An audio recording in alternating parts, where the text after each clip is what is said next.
I remember the cold stone first.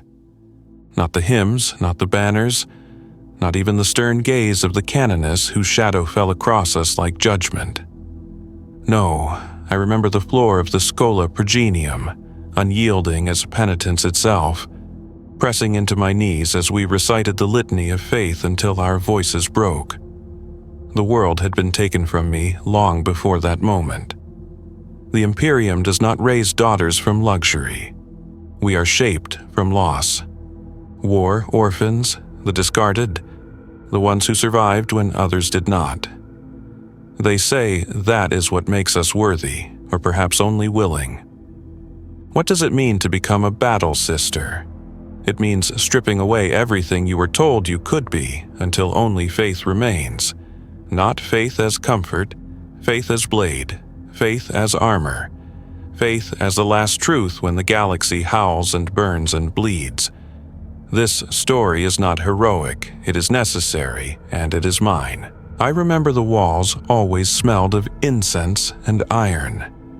It was as though the very stones had absorbed centuries of whispered prayers and the quiet tremor of distant wars.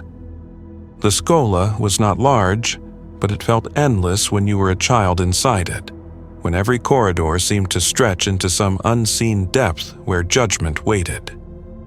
We marched through those corridors in single file, our boots echoing like the ticking of a chronometer, disciplined, identical, indistinguishable. They said uniformity was the root of order, and order was the foundation of faith. But I think now that uniformity also makes it easier to forget that we were human. I was brought there after the transport ship that carried me away from my burning homeworld delivered its last orphan to the Schola gates. I do not remember my parents' faces, not clearly. Their deaths were quick, I was told, clean, efficient. The war had no need for suffering when the Emperor required bodies more swiftly than grief could take shape. Perhaps that was mercy. Perhaps that was simply another truth children never get to choose. The first time I stood beneath the aquila carved above the entrance hall, I thought it had eyes. I thought it watched. I thought, very quietly, that if it found me unworthy, I would simply stop breathing where I stood. We did not cry, not because we were strong, but because crying was a luxury no one remembered how to afford. The dormitory bunks were arranged in long, perfect rows. We slept with our hands crossed over our chests, fingers resting lightly over the sternum, where someday the fleur-de-lis might reside. There were no personal items, no decorations. I remember one girl hid a scrap of ribbon under her pillow, something from a mother she barely remembered. And when the matron discovered it, we stood in formation and watched as it was burned in a small brass dish. The girl did not scream. She simply stared at the flame, as though watching something inside herself turn to ash alongside the scrap. Later that night, her bed was empty. No one asked where she had gone. We learned early that silence was not absence. Silence was pressure. Silence was a question one answered with posture and breath and obedience. The tutors taught us liturgies before language, doctrine before memory. We recited the catechism of devotion until the words stopped belonging to us and simply became the air we exhaled. We learned that the Emperor is Father, Protector, Judge, and Light. We learned that fear is a betrayal, doubt is heresy, and self is a thing to be sculpted rather than indulged. During drills, the drill masters' voices struck like lashes. Their tone did not need to rise. Disappointment was its own lash. Stand straight, breathe evenly, do not think. Thinking is for those who do not yet understand. I tried very hard not to think, but children think even when they shouldn't, and I was no different. I wondered if the Emperor could see us here, lined like candles waiting to be lit. I wondered if he grieved us, or if grief was another weakness he burned away in his glory. There were others I learned to recognize, though never to know. A girl with hair like midnight who always seemed to be holding her breath. A boy whose voice never broke no matter how many times he shouted the litanies. A pale child who moved with a stillness that made her seem carved of marble. We were bound together by circumstance and destiny and something like longing. But we did not speak of it. Friendship was an attachment, and attachments could be used to break you. We all knew this, even without being told. Only in the chapel did the world soften. There, beneath the towering statue of the Emperor cast in gold and shadow, we knelt. The air always seemed warmer there, though perhaps that was only candle heat trapped in high stone vaults. The hymns were sung slowly, each note held long enough to feel in the ribs. I did not yet believe in him the way they wanted me to, but I believed in the quiet of that space. I believed in the way breath moved through the hall like something alive. I believed in the way my own heartbeat slowed when I closed my eyes. Maybe that was enough. Maybe that was the beginning of faith, even if I could not yet name it. Even now, when I try to recall those early days, I find myself caught between two truths. I was being raised, and I was being sharpened.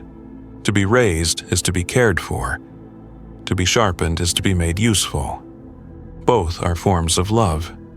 Both are forms of violence. I would learn which one awaited me soon enough. The first time I was punished, it was for hesitating during morning recitation, a single second. A breath half a beat too slow. The canoness who oversaw our doctrinal instruction had eyes like polished basalt, and a voice that carried no pitch, only command. She did not shout. She simply stated my name and the room fell to stone. I stepped forward into the cold center of the chamber, where every child's gaze was fixed upon my spine. The canoness did not strike me. Such punishments were reserved for the body. This was not for the body. This was for the soul. I was instructed to kneel before the icon of the Emperor Triumphant, hands palm up, arms extended. Candles burned around me, their heat rising, wax slowly softening into shining pools across the floor. I was left there through morning prayer, midday drills, and evening silence. The weight of my own arms became an agony that felt strangely distant, as though I were watching someone else's body tremble. The tutors said suffering revealed the shape of one's faith. I do not know what shape mine took that day.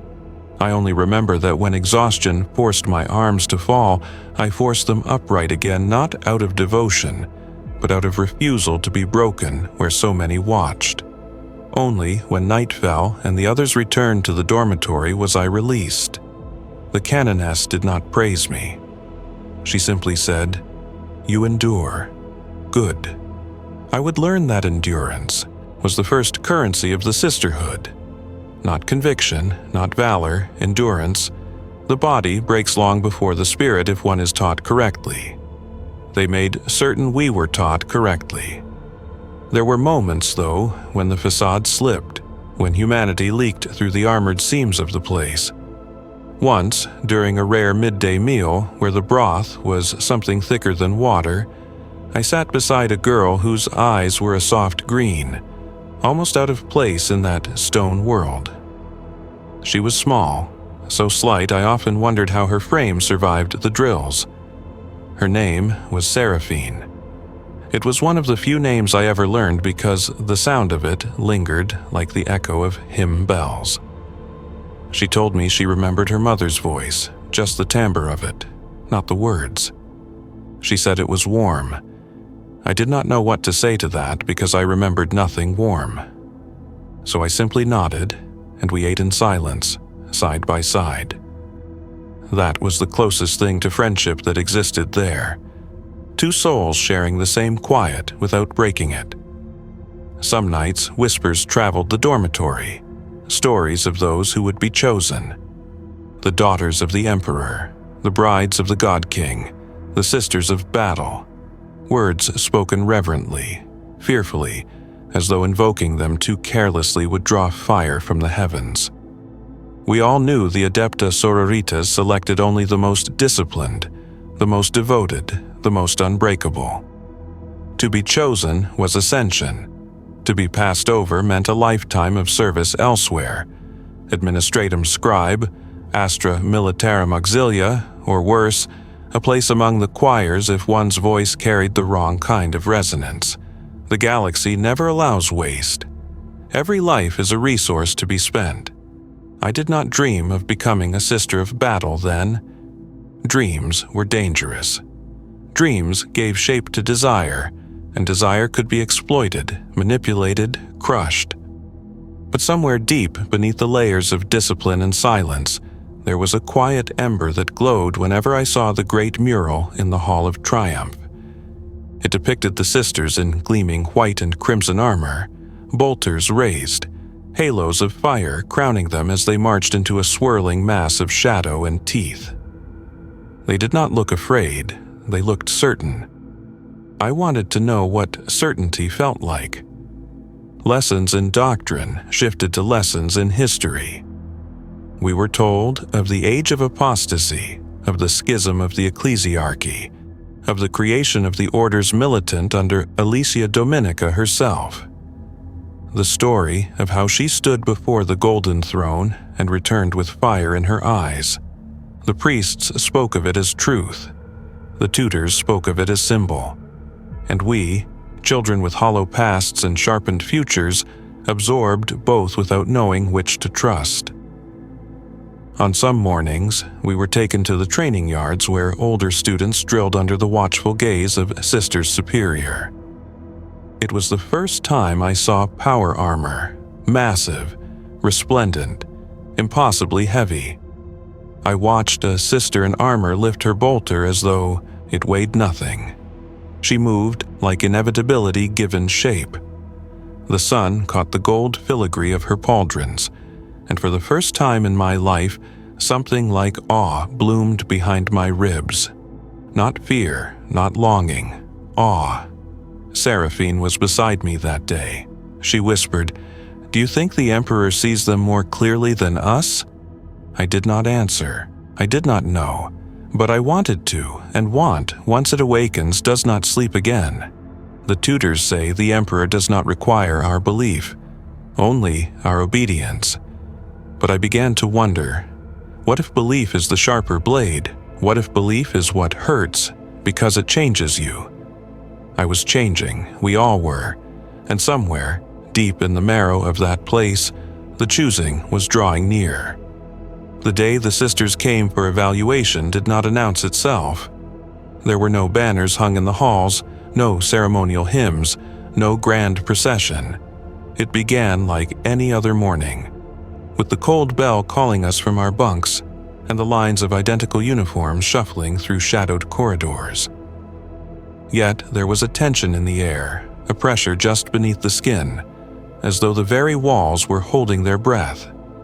We felt it long before we understood it. Children learn to sense storms before they see lightning.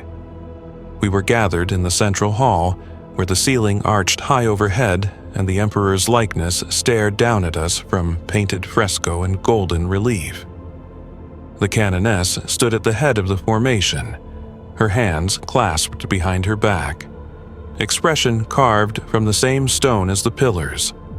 Behind her were 3 Sisters Superior, their armor polished to a gleam that reflected the pale glow of the lumen strips. They seemed impossibly tall, impossibly still, living statues of discipline incarnate. The moment they entered, the hall's sound shifted. It was not silence. It was reverence woven with fear. They walked the rows without speaking. Their gaze was thorough in a way that felt invasive without being cruel. Their eyes did not see us as children.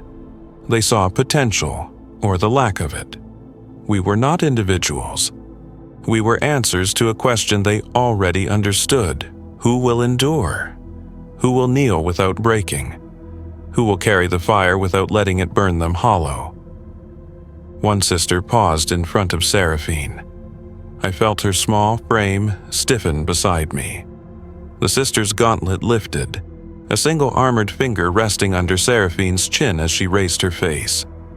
The sister's eyes were unreadable, not cold, not warm, simply fathomless, like gazing into depths without bottom. Then she moved on. I watched Seraphine exhale, not relief, not dread. Something quieter, awaiting. She knew, as I knew, that this was not the selection. This was the weighing. After the sisters left, the drills intensified. Hours stretched into days. Days into something that resembled a blur of sweat and discipline. We trained in close order formations until every step aligned as if we shared a single body. We studied scripture until we could recite entire chapters without breath. We were tested, not on strength alone but on submission. Could we obey without hesitation? Could we extinguish the self to become a vessel? Some nights, exhaustion dragged us half-conscious into our bunks, but sleep did not offer escape. In dreams, I saw my homeworld burning again, though I had no clear memory of it. Fire is easy to imagine when you have only ever known the aftermath. I wondered whether the Emperor had saved me from that fate, or simply spared me for another. Seraphine prayed more fervently during those weeks. I watched her lips move silently in the darkness, the moonlight through the chapel glass catching on her lashes. I envied her for having something to pray toward. My prayers felt like words spoken into a void that did not listen. One evening, during weapons practice, I faltered again. Not physically. My body had grown accustomed to bruises that bloomed like dark flowers across my skin, but internally. The drillmaster spoke of the Emperor's eternal vigilance, of his gaze upon us at all times. Something inside me recoiled, not in disbelief, but in fear of being seen too clearly, of being found lacking. My bolter training dummy shattered beneath my strike, but my hands trembled. Seraphine noticed. Of course she did. Afterward, as we scrubbed the training yards clean under the pale glow of lumen panels, she whispered, "You fear being chosen." Her voice was soft, barely sound at all. I did not answer. The truth sat like a stone in my chest. She continued, "I fear not being chosen." We did not look at each other. We simply worked side by side as the silence stretched between us like a thread pulled taut. Two opposite longings, bound by the same path. Time passes oddly when you are being reshaped. Days feel endless as they happen, yet vanish when recalled. I could not have said whether months passed or weeks, but eventually the day arrived. We were gathered again. This time, not in the hall, but in the chapel, beneath candlelight that flickered like breath. The canoness spoke, though I remember none of her words. What I remember is the moment when names were spoken. Seraphine's name was called. She stepped forward, hands steady, back straight, eyes bright with something like peace. My name was not called, not then. In that space between sound and silence, something hollowed inside my chest. Not envy, not relief, something far more dangerous. Hunger. The kind that shapes everything that comes after. I thought the moment would break me. Children are not meant to swallow emptiness so vast it echoes. When Seraphine stepped forward and I did not, it felt as though the chapel itself tilted away from me. Yet none of us are permitted to falter publicly. We were trained to hold our composure even when our very souls were being rearranged. So I stood still, hands at my sides, eyes fixed ahead, while inside something burned. After the ceremony, the chosen were led away to begin their preparation for transfer. Those of us left behind were dismissed in silence. The others walked with measured steps, disciplined, cold. I walked as though my body no longer belonged to me. In the dormitory, the bunks seemed farther apart than ever. the air colder, the shadows longer. Seraphine's bed was already stripped, her belongings gone, as though she had never existed at all. I sat on my bunk with my hands resting loosely in my lap. My fingers twitched, restless, searching for something to hold on to. I knew that if I closed my eyes, I would see her face, the quiet determination, the peace. She had known, even before her name was spoken, she had known. Was that what faith was, or simply surrender? The canoness visited us later that night, her presence filling the dormitory with a gravity that silenced every breath. She looked at each of us in turn, her gaze neither pitying nor condemning, only assessing, always assessing. "Those chosen today have demonstrated readiness," she said. "But the Emperor's will unfolds in time, not haste. Some of you will be called still. Some of you will serve in other sacred duties. All of you belong to him."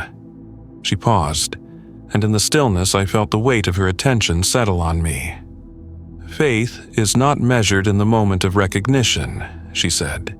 "It is measured in the endurance between." Then she left. Her words did not comfort me. They struck like a chisel.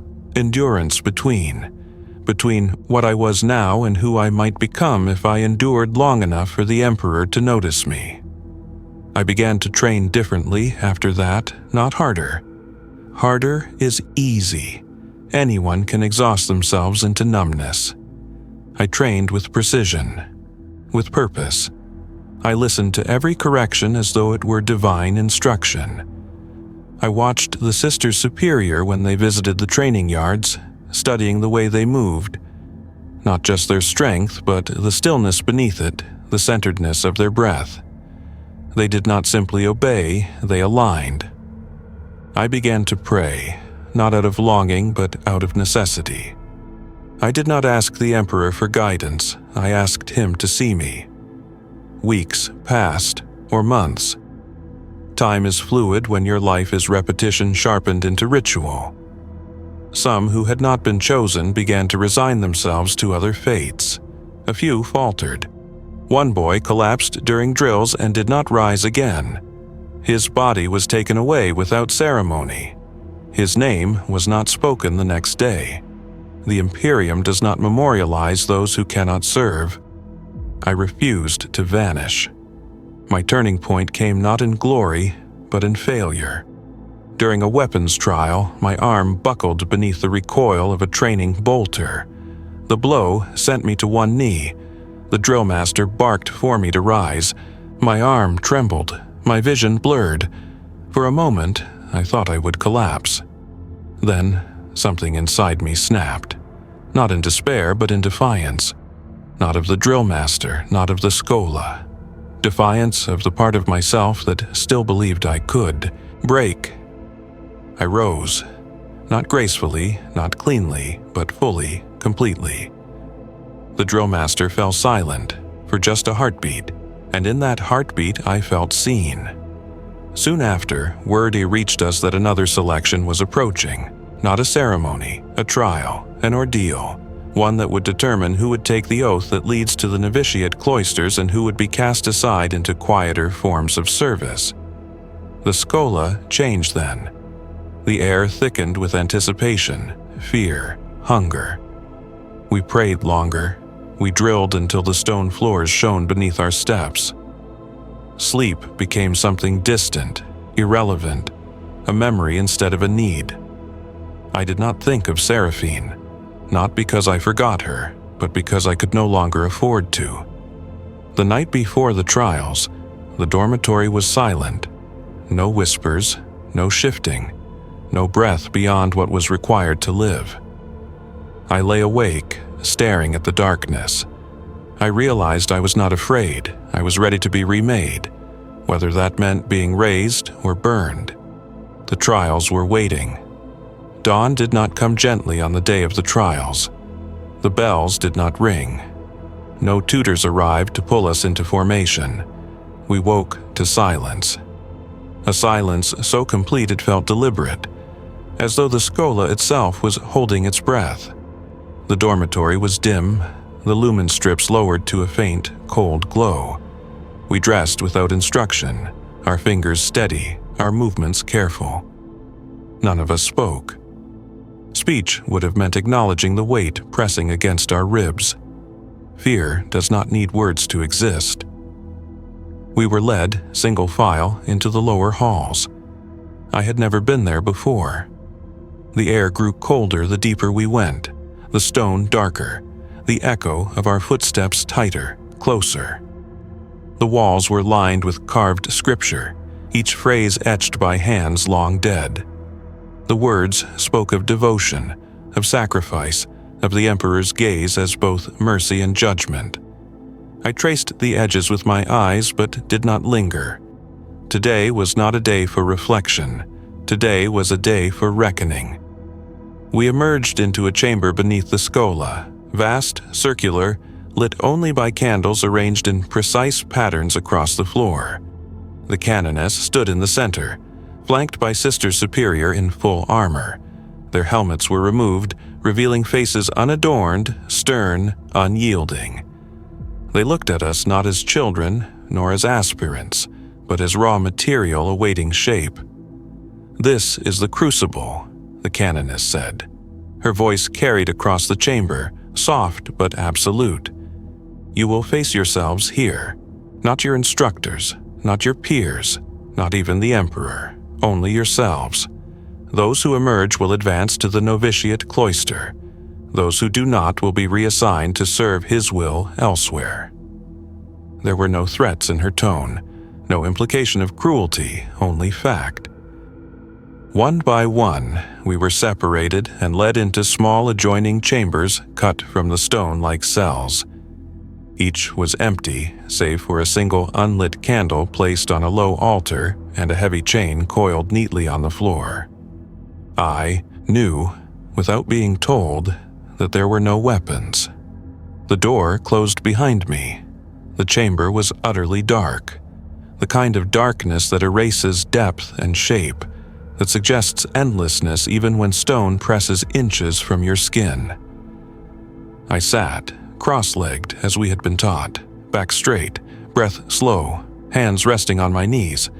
The chain lay before me, patient as a serpent. The trial was simple. You either controlled your mind, or it devoured you. I do not know how long I sat in that void, hours, days. Time unspooled into something formless. My heartbeat became the only measure. At first, thoughts came like whispers. Memories of childhood I did not know I still held. The smell of smoke, the sound of distant screaming, the crackling roar of fire swallowing a world. I saw my parents again, not their faces, only their shadows, flickering like silhouettes behind flame. The darkness wanted something from me. It wanted me to grieve. It wanted me to break open. It wanted me to remember what pain felt like before numbness. I refused, not because I feared feeling, but because I knew grief would try to claim the core of me, to shape me into something fragile. And I could not be fragile, not now, not ever. My breath remained steady. The darkness shifted its approach. It showed me Seraphine, her calm, her grace, her certainty. It showed me the moment her name was spoken while mine was not. This memory struck harder. The ember inside my chest flared. Not in envy, in hunger, yes, but hunger does not mean pettiness. Hunger is direction. Hunger is movement. Hunger is purpose. At last, something inside me spoke, not in words, not in visions, but in a quiet that did not feel like emptiness. I am not waiting to be chosen. I am choosing. My eyes opened. My hand reached for the chain, not to bind myself, not to surrender, to rise.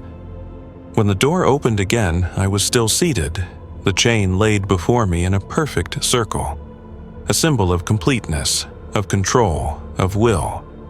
The Sister Superior who entered paused, only for a breath, but I saw it. Recognition. The canoness spoke my name that evening. The way she said it was not praise, It was confirmation.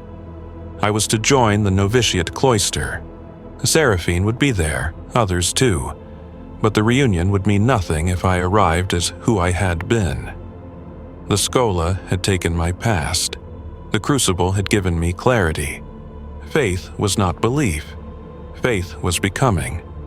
And I was ready to be remade. If you want more stories of the Imperium's hidden corners and the lives carved into its unyielding stone, you may stay with me here. You may like, you may share, you may subscribe, but do so not for me. Do so to remember those who do not get to choose remembrance. Now, let me tell you how a girl becomes a sister of battle. The transit from the Schola to the novitiate cloister was not a journey of distance so much as a passage between lives. The sisters who escorted us did not speak. Their presence alone was instruction enough. Walk with purpose. Walk without hesitation. Walk as though every step is being measured. The gunship that carried us lifted from the landing platform with a shudder of engines and a wash of promethium-scented air. I had never been aboard such a vessel before. The walls were bare metal, utilitarian, vibrating faintly with the rhythm of the engines. There were no seats. We stood, grasping ceiling-mounted rails, as the world we had known fell away beneath us. Seraphine was among us again. She stood a few paces to my left. Our eyes met only once. No greeting, no relief. Not even acknowledgement of shared memory. The Schola had taught us to strip attachment down to bone. But there was something in the way she held herself, composed, steady, luminous, that stirred the ember inside my chest into something warmer. Not longing, just recognition. We were no longer children forged beside one another. We were two threads now woven into a greater pattern. The gunship descended through clouds the color of iron. When the ramp lowered, I stepped out into a world that felt impossibly vast. The cloister stood cradled between sheer mountain cliffs, its spires rising like the sharpened points of a crown. Wind swept through the courtyard, cold enough to bite skin. Far below the precipice, mist rolled across valleys hidden by swirling cloud. It felt like standing at the edge of the galaxy itself, as though one step could send us falling forever. We were herded through arched doors of black stone, into halls illuminated by stained glass that bled ruby and gold across the flagstones. Incense smoke drifted through the air in thin, white ribbons. The sisters who lived here walked with the ease of those who had long ago abandoned doubt. They were fearless not because they had never known fear, but because they had once looked directly into its teeth and refused to yield. The first to address us was a sister superior named Celestine Vera, not a living saint, though she bore the same name. Her hair was iron gray, her face lined not with age but with discipline carved deep. When she looked at us, it felt as though she saw the shape of each of our souls. "You have been called to the threshold," she said. Her voice was calm, even, a sound that knew no uncertainty. But a threshold is not a gate, it is a question. She paced before us, hands clasped lightly behind her back. "You believe you have endured hardship. You believe you have been tested. You believe you have been tempered into something strong." She stopped. "You are wrong." The words did not sting, they struck. Strength is not forged in endurance alone.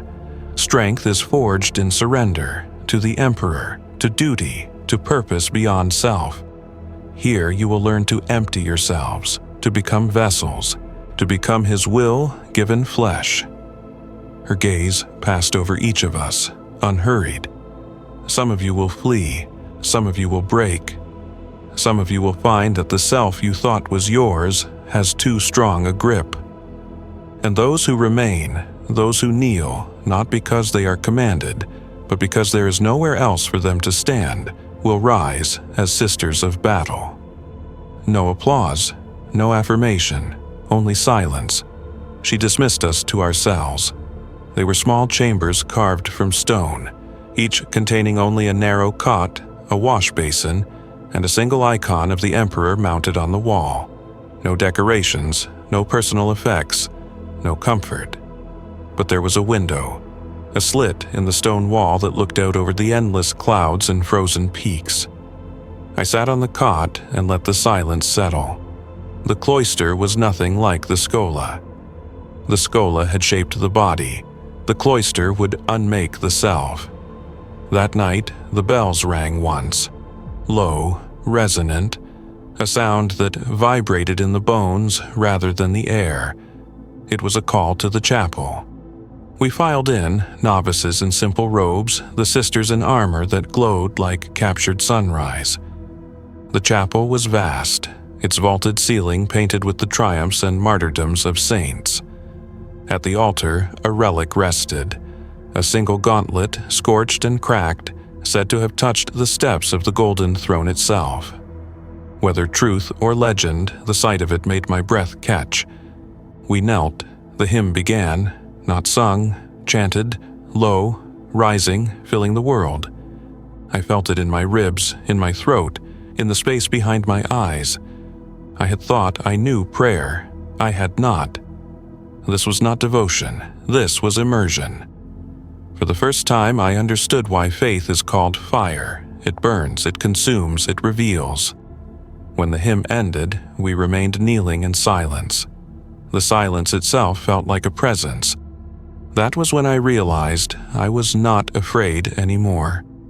I was hungry for whatever came next, even if what came next would break me.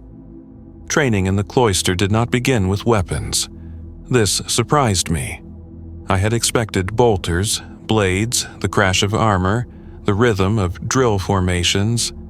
Instead, we were given silence. Days of it. We woke, prayed, scrubbed stone floors, and copied scripture from vellum onto data slates until our hands cramped. We ate only enough to function. We slept only enough to avoid collapse. Our minds grew loud in the absence of distraction. That was the intention. Sister Superior Vera called it the stripping, the peeling back of every layer we had built to protect ourselves. The Schola taught us discipline, but discipline can be worn like armor. Here, they removed the armor.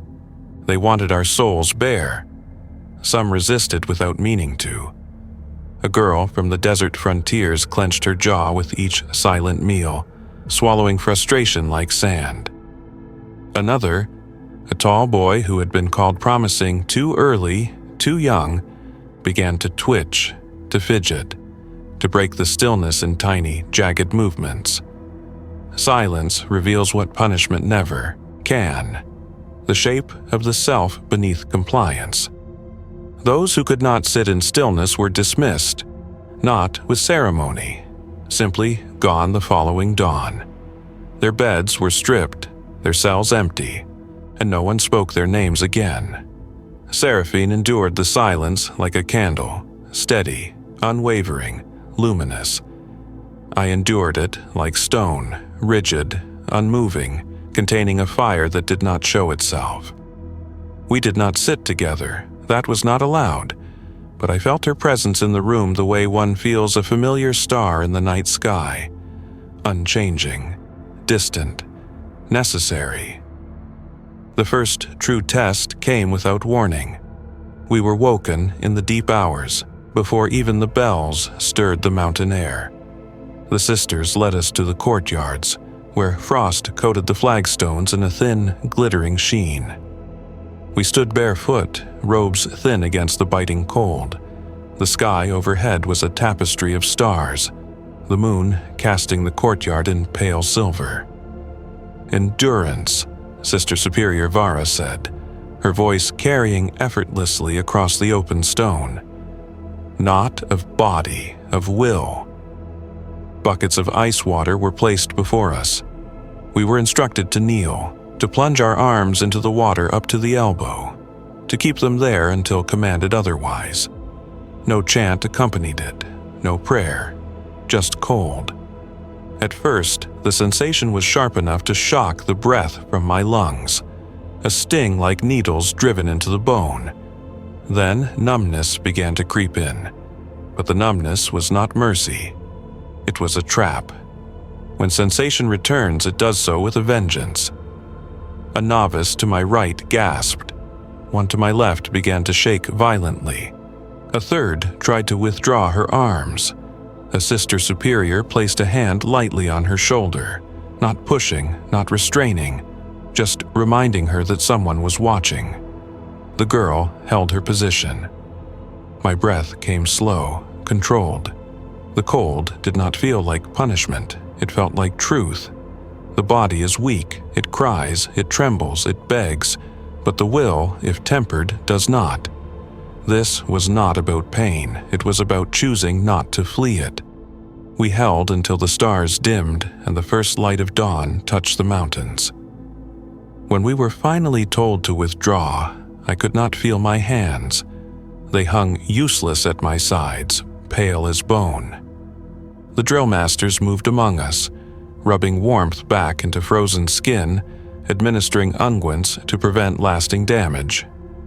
As sensation returned, a sharp burst of pain flared through my arms, so powerful it nearly crushed my breath. Nearly, but not quite. Seraphine's eyes met mine, just for a moment. No words, no gesture, only acknowledgement. Not of suffering, of survival. In the days that followed, the trials escalated. We fasted, not for hours, but for days.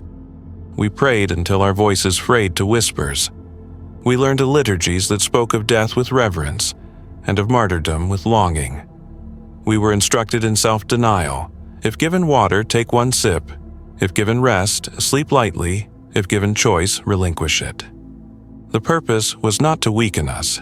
It was to reveal what remained when strength was no longer enough. Weapons training came only after our bodies were exhausted beyond clarity.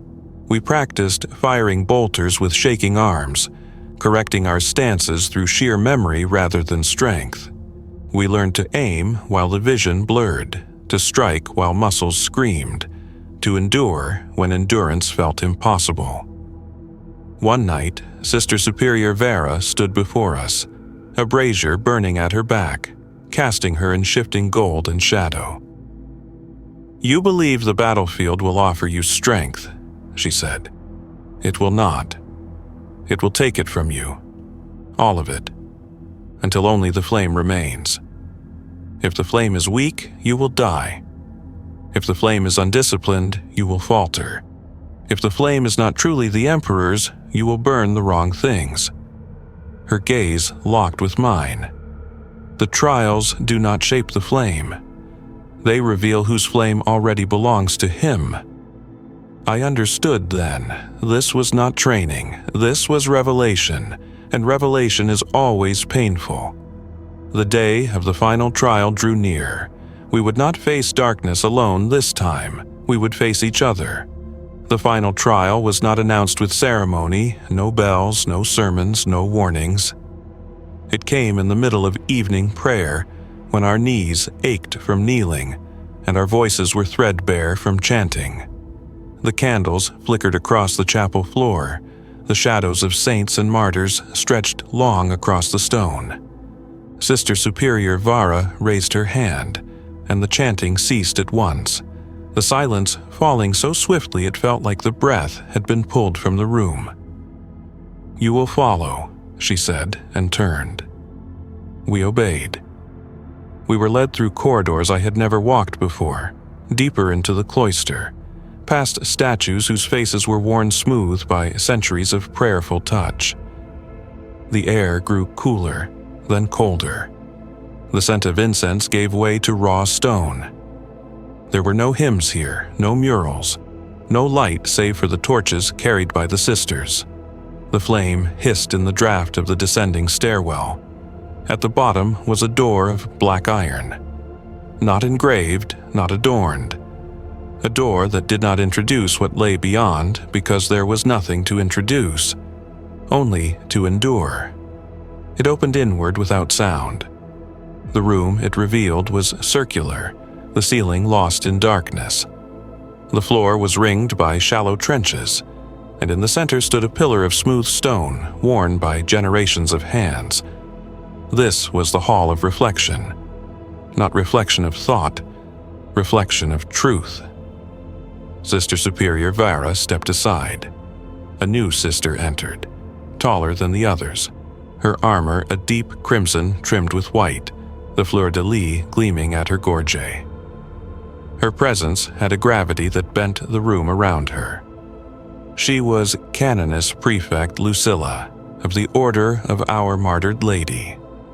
Her voice was quiet, and it was enough to still the pulse.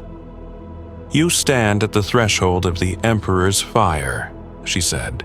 "You believe yourselves ready. You are not.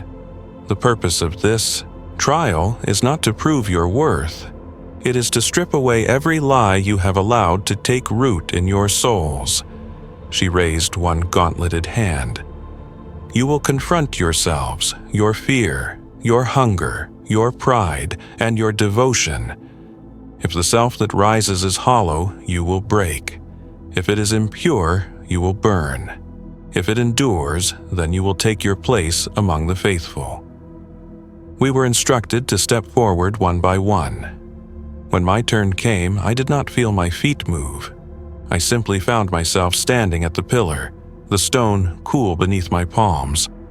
The torches around the room dimmed until the world receded, leaving only the pillar, my breath, and something vast. The trial did not speak in words. It spoke in memory. I was a child again, standing on the burning street of my homeworld, smoke thick enough to choke. I did not remember it clearly before, but now the memory was whole, merciless. The sky was orange with flame. The air was alive with the roar of engines and the shriek of metal. I watched my mother's silhouette fall, my father reach for me, and something in me froze. I had believed I was taken from that world because I survived. But the truth the trial showed me was simpler. I ran. I did not stay. I did not fight. I did not cry out. I ran. The shame hit me like a blow. My fingers tightened against the stone. Tears gathered in my eyes, though my training had long forbidden such a show. I had told myself that I was chosen, saved, spared. But the fire did not care for stories. It cared for truth. I was not forged pure. I was forged broken. The trial whispered, not aloud, not from outside, but from inside the ribs where I kept the quiet ember. "Will you let this break you?" I thought I would collapse. But somewhere beneath the shame, beneath the fear, beneath the memory of a child fleeing flame, there was something else. I had run that day, yes, but I was not running now. My voice was quiet when I spoke, but it did not tremble. I am not who I was. The memory did not vanish, the pain did not ease, but I remained standing. The flame inside did not flicker. It grew. When the trial released me, I stepped back into the circle. My legs were unsteady, but I did not fall. Some novices were already gone. Their absence said everything. Seraphine stepped forward next. I watched her enter the fire of memory with grace in her step and devotion in her eyes. But when she emerged, she was trembling. Her composure had cracked. Her hands shook. Her breath came uneven and sharp, like someone swallowing sobs. She had endured, but she had not been untouched. Our eyes met. This time, we did not look away. She whispered, "I saw who I could have been." And I whispered back, "So did I." The Canoness Prefect raised her hand again.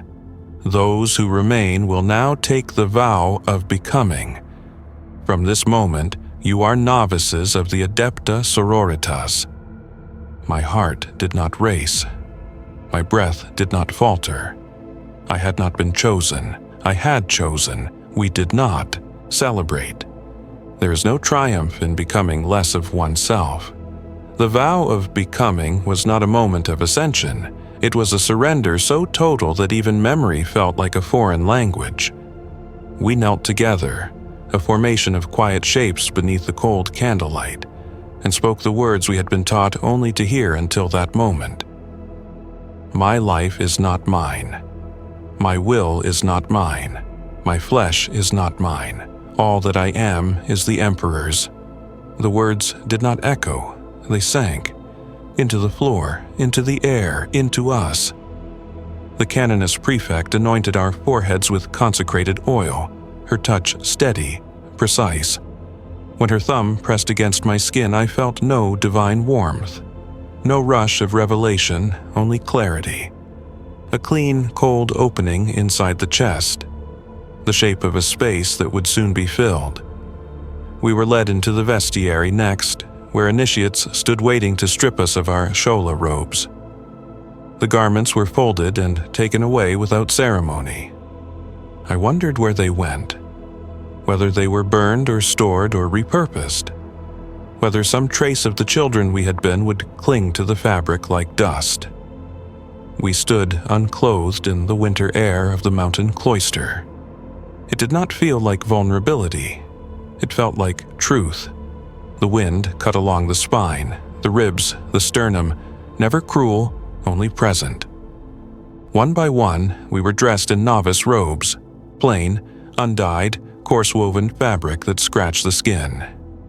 A uniform not of identity, but of absolution. From here forward, we would not be known by the names of our birth, but by names given in faith. When the sister recording our names reached me, she paused. Her quill hovered. "You will be known as Sister Provender Candidate Asteria," she said. Asteria, starborn, light from darkness. A name like a direction rather than a memory.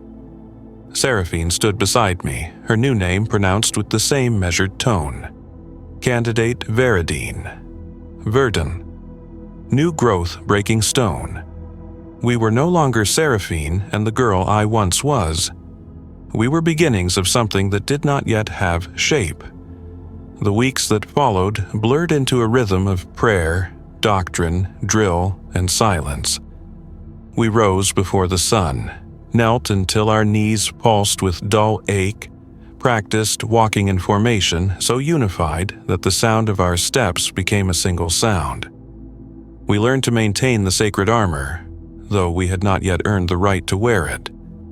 We polished ceramite and adamantine plates until our fingers bled, then polished them again.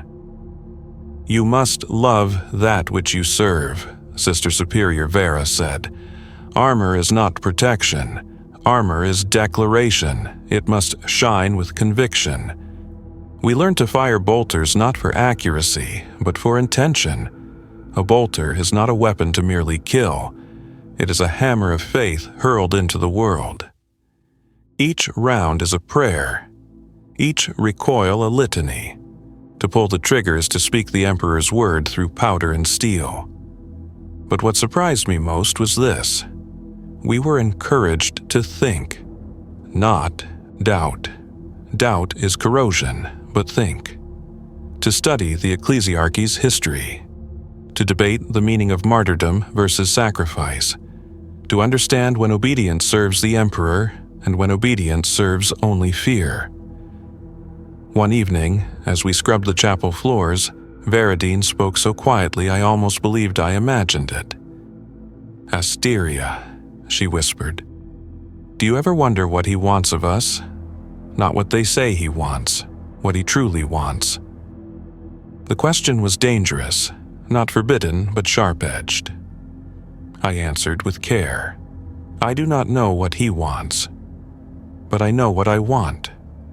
She looked at me, candlelight catching the gold in her new name's meaning. "And what is that?" "To stop being shaped by what was done to me," I said, "and begin shaping myself according to what I choose." She closed her eyes. "I want that too." We were quiet for a long time after that, not with secrecy, with understanding. The cloister did not break us. It refined us. The fear that had once guided every motion had burned away. The hunger remained, but hunger had become focus. I no longer wanted to be chosen. I wanted to be worthy of choosing myself. The day the announcement came, the air in the cloister shifted. The novices were being prepared for their first armament. We would be given weapons, not to train with, to carry, to pray with, to ready, because our first deployment was coming. And the battlefield does not ask if you are ready, it only asks if you will stand. They did not hand us our weapons in a hall of triumph. There were no banners or hymns or proud words spoken aloud. Instead, we were summoned in the gray stillness before dawn, when the world held its breath and even the mountains seemed to sleep. The air outside was sharp enough to bite the lungs, the courtyard frost glittering under the first pale hints of morning. We gathered in formation, robes wrapped close to our bodies, breath rising like faint ghosts in the air. Sister Superior Vera stood before us, a sealed crate at her feet. Not ornate, not ceremonial, functional, purposeful. She opened it without preamble, without speech, without reverence. Reverence was not in the gesture. It was in what she expected of us when she placed the weight into our hands. When my turn came, she set the bolter into my palms as though placing a newborn into its mother's arms. Heavy, real, unmistakable. It was not polished like the relics carried by the canonesses or the banner sisters. It bore small scratches along the casing, a faint burn mark near the feet port, signs of past battle and the lingering scent of cordite. This bolter had belonged to another sister once, perhaps many sisters, and now it belonged to me. I did not ask who had carried it before me. We do not ask those questions, we already know the answer. Someone who died with faith unbroken. Sister Superior Vara said only, "A sister does not wield a bolter, she voices it. Let your fire speak only truth." We returned to the chapel together, novices, each holding their bolter against their chest, as though guarding a heartbeat that was not entirely our own. Inside, the candles cast long golden shadows along the stone floor. The incense was thicker than usual, curling in slow spirals toward the vaulted ceiling. We knelt, not as students, as initiates. A priest of the ecclesiarchy stepped forward, his robes layered and heavy, his voice steady with the weight of liturgical certainty. He blessed the weapons with holy oils, marking the barrel and the grip, tracing lines of sacred geometry meant to bind purpose to steel. The words of the blessing were old, older than the order, older than the shola, perhaps older than memory. We repeated them after him, not as recitation but as oath. My hands are not my own, my breath is not my own, my fire is his. Something inside my chest shifted when I spoke those last words, not broken, not erased, realigned, as though a door long closed had opened just an inch, letting light through a crack. Veradine knelt beside me, her head bowed, her hair catching in the candle glow. The silence between us was no longer distance. It was a vow shared without speech. From that day, training changed. We drilled in the cloister courts, bolters slamming against the shoulder with every controlled burst, the recoil no longer pain but rhythm. The sound of dozens of bolters firing in unified cadence became its own chant. The sisters did not correct our aim unless it faltered. They corrected our breathing, our stance, our intention. A bolter does not kill because you pull the trigger, Sister Vara told us. A bolter kills because you have accepted death is already with you. I learned to fire without flinch, without hesitation, without fear. Not because I no longer felt fear, but because the fear no longer guided my hand. Yet the cloister was not only steel and smoke. There was prayer, yes, but prayer was no longer something I said, it was something I felt. The hymns became less like recitation and more like a second pulse. The chapel no longer felt like a sanctuary, but like a crucible in which something holy and terrible was being tempered. One evening, after drills and prayer and silence, I stood alone in the cloister gardens.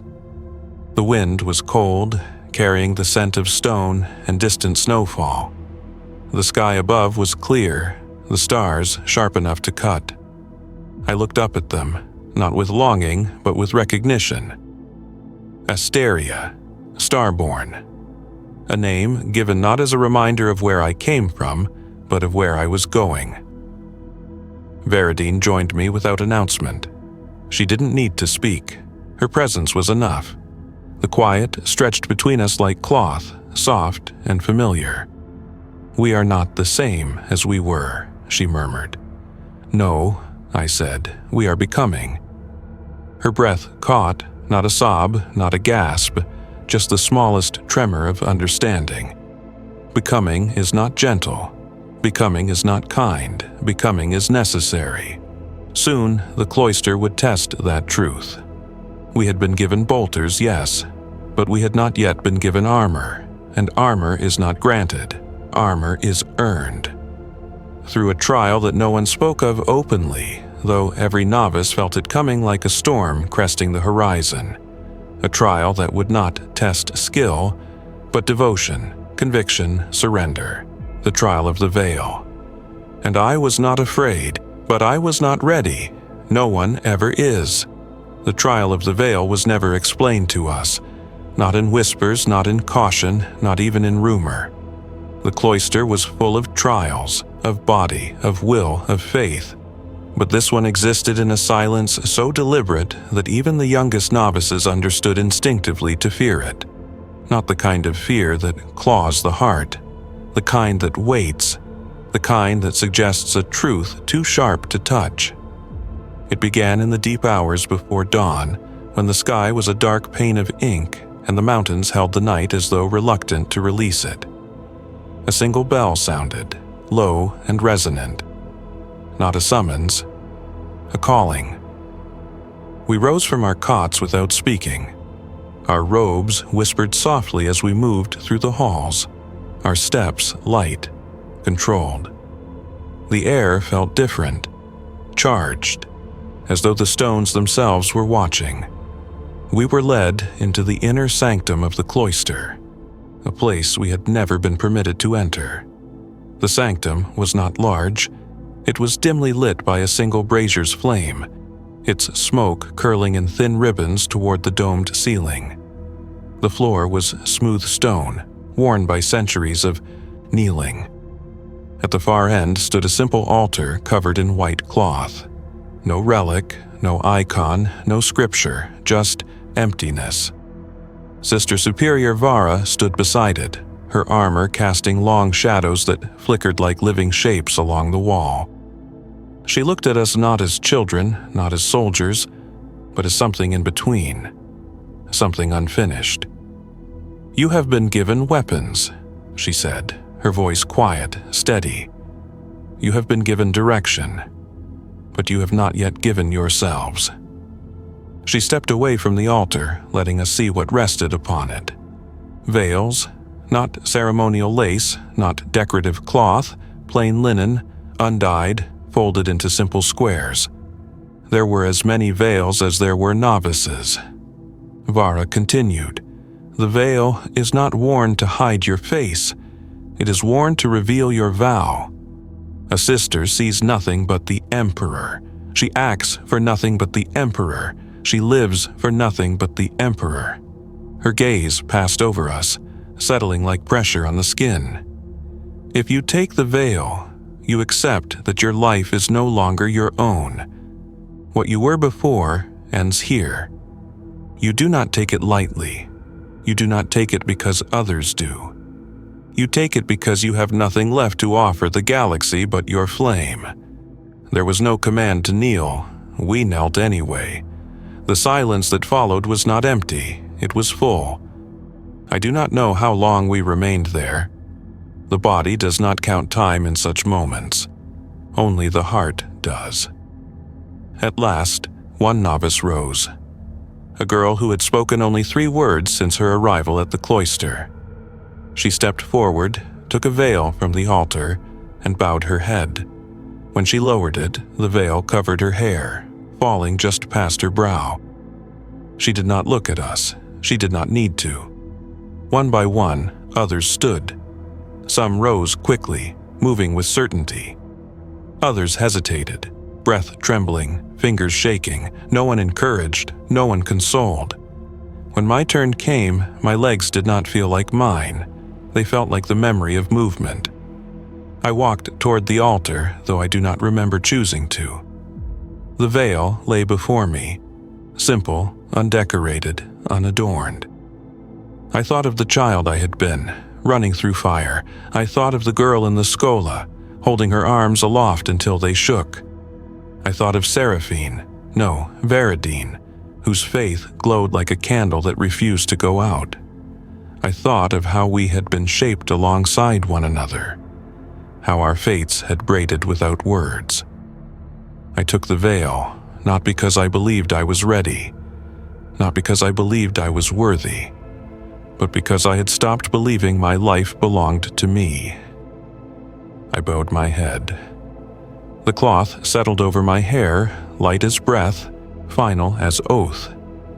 When I lifted my eyes again, I did not see differently, but I felt differently, as though the world had shifted a fraction to reveal a path I had already been walking.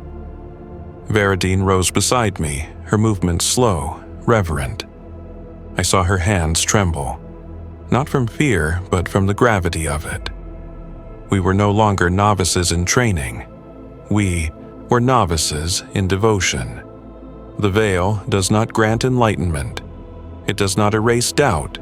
It does not fill the hollow places. It simply marks the moment you stop pretending you are anything but a flame in the dark. Training intensified after that. Dawn drills left our muscles trembling. The hymns we sang were longer, the harmonies more intricate, layered voices rising like cathedral arches. Bolter practice moved from static firing lines to formation maneuvers to simulated combat in the mountain range beyond the cloister walls. The cold wind bit the skin, but the veil never shifted. We learned to fight without disturbing it, because faith does not falter under force. At night, when we returned to our cots, we removed the veil only to sleep, and even then, I dreamed with it still upon me. I did not dream of fire anymore. I dreamed of purpose. We had been given bolters. We had taken the veil. There was only one thing left before we could be recognized as sisters in full: the right of armor. And armor is not worn. Armor is earned. The right of armor did not come with warning. It was spoken of only in scripture and song, in the quiet reverence that clings to things too sacred to name aloud. We knew it was approaching the way one knows winter is approaching, by the way the air sharpened, by the way the sisters' eyes lingered a moment longer upon us as we passed.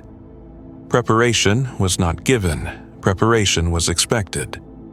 The night before the rite, I could not sleep. Not from nerves, not from fear, but from awareness. A sense that everything I had endured, the scola, the crucible, the trials, the silence, the hunger, the veil, had been the approach to a threshold. And now I stood before it. The bells rang at dawn, not the chapel bells, but the deep iron bells that hung in the highest tower. Their sound was different, resonant, heavy, ancient. We rose, veils drawn carefully into place, robes cinched, bolters held against our chests. We gathered in the main courtyard, where the Sister Superior waited in full armor, their pauldrons gleaming with the morning light, their expressions unreadable. Sister Superior Vara stepped forward, helm held beneath her arm. Her voice was steady, but there was something beneath it, something like reverence. "This armor is not a shield," she said. "It is a declaration. A sister of battle does not hide behind her armor. She stands within it, and the galaxy learns what faith looks like when it is shaped into steel." She gestured to the great doors of the armory. They opened slowly, stone grinding against stone, revealing the interior, A vast hall lit by braziers, the air heavy with the scent of sacred oils and metal. Along the walls, suits of armor rested upon their stands, each shaped in the sacred form of the Order's militant. White and red, gold and black, bone and crimson. They gleamed like relics, like saints at rest. We did not approach them, not yet. Instead, we were brought to the center of the hall, where a great anvil of polished obsidian stood. Before it, an archivist of the Forge Custodia waited, her robes marked with symbols of the Mechanicus and the Ecclesiarchy alike. She held a single piece of armor, the gorget, the throat plate, the piece that guards the voice, the piece that symbolizes devotion before identity. "You will not yet wear the full armor," she said, "not until your first battlefield, but today you will be granted the first piece." We knelt. The hall was silent but for the slow crackle of the braziers. One by one, the gorgets were placed around our necks. The metal was cold at first, but it warmed slowly, as though answering a pulse. When my turn came, the archivist's eyes met mine, not searching, not judging, witnessing. She fastened the gorget around my throat with slow, deliberate care. It was weight, but it did not feel heavy. It felt anchoring. When I rose, the world felt sharper. My breath moved differently in my chest. My voice, when I whispered the familiar prayer, vibrated against the metal, resonating like a quiet hymn struck from a bell. Veridine rose beside me, her veil barely stirring as she breathed. Her eyes glimmered, not with pride, but with stillness, a calm carved from fire. We were led next to the reliquary annex where the armor of fallen sisters was kept until it was reforged, not discarded, not buried, returned. The echoes of their battles lived in the scar marks across ceramite plates, in the faint scorch lines along joints, in the dents where claws or bullets had struck and been answered. We touched nothing. We bowed, we listened. For armor is not worn by the unprepared. Armor is worn by those who have already died once and risen different. The rest of the day was spent in reflection. Not prayer spoken aloud, not chanting, not communal devotion. We were sent to the solitude of the gardens, to sit in stillness beneath the cold mountain sky and let the weight of the gorget settle into identity. I sat upon a stone bench, frost gathering along its edges.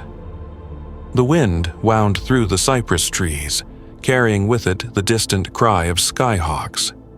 I rested my hands on the bolter across my knees. The gorget against my throat felt like the echo of a vow. Veridine sat across from me, her posture composed. After a long while, she spoke, softly, as though not to disturb the mountain air.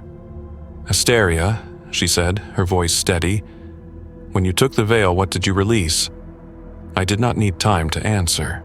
My grief and my fear of grief returning. She nodded. I released my hope of peace. We did not speak further. There are truths that require no elaboration. The right of armor was not the end of Chapter 3. It was the beginning of what came next. Because now that we had been given the first piece, we were ready to receive our mission. Our first march into war. The battlefield awaited, and the galaxy would not welcome us gently. War did not begin with fanfare. There was no triumphant procession, no choir of the Ecclesiarchy heralding our departure.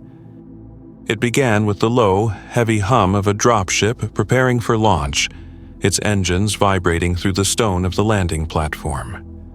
The sky over the cloister was a cold gray. Clouds gathered like a shroud drawn tight across the heavens. The mountain wind tugged at our veils, at our robes, at the threads of who we had once been. We boarded in silence. The interior of the vessel was dim, lit only by amber strips embedded in the ceiling. We stood as we always had, formation perfect, bolters held against our chests.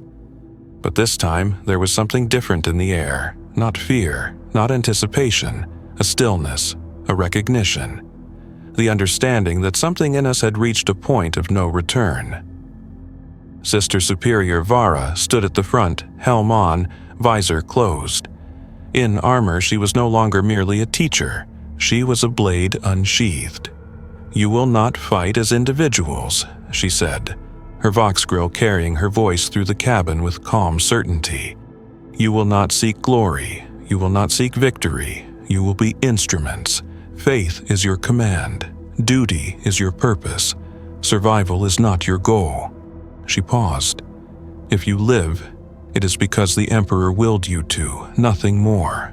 There was no fear in me as I listened, only alignment, as though something inside my bones adjusted itself to a new angle. The dropship shook as it broke atmosphere. Clouds roared past the viewports in smears of gray and white. The world below revealed itself in fragments, ashen plains, twisted ruins, structures blackened from bombardment. Smoke curled upward in long, thinning pillars. A world that had burned long before we touched it. Vera continued. "We are deploying to Syrinx 9, a manufactorum world under siege by heretics of the Broken Creed. Their corruption spreads through word and flame. Your purpose is not to reclaim the manufactorum. Your purpose is to protect the faithful still trapped within the primary basilica, and to purge those who have turned against him." Heretics. We had studied them in Scripture. We had seen picked records and lessons. But Scripture does not prepare you for the reality of what turning away looks like. The vid screen flickered on at the front of the cabin. A live feed from the basilica's interior. Civilians packed shoulder to shoulder, their faces gaunt, their eyes hollowed by terror and hunger. Priests clutched relics in shaking hands, chanting prayers that wavered as distant explosions shook the camera. Around them, the walls shook under impact. I felt something stir in my chest, not pity, not horror, recognition. This was what awaited any world not held rigid under faith. The dropship bucked hard. A warning klaxon blared, low and insistent. We tightened grips on the overhead rails, stabilizing without panic. The world outside became a blur of smoke and fire. I heard lass fire streaking past the hull, the telltale hiss of rounds glancing from armor plating. We were descending into a war zone. Veradine stood beside me, her veil still and pristine, her breathing slow, her gaze forward. She did not tremble, neither did I. Our boots hit the ramp as it dropped, the air rushing in hot and acrid, filled with the stench of promethium and burnt metal. Sound slammed into us all at once. The scream of engines, the crack of gunfire, the distant howl of something more primal than language. We advanced down the ramp in formation, not running, not ducking, walking into gunfire, walking into chaos, walking because fear was a thing we had already burned away. The ground beneath our boots was blackened, cracked, still warm in places where fire had recently passed. Shattered statues of saints lay half buried in rubble, their faces broken, their halos darkened. The sky overhead churned with smoke so thick it dimmed the daylight into perpetual dusk. Heretics surged from behind fallen manufactorum towers, their bodies twisted not by mutation, but by belief turned inward, rotting into something fanatic and feral. Their screams did not sound like language, they sounded like hunger. Sister Superior Vera lifted her bolter.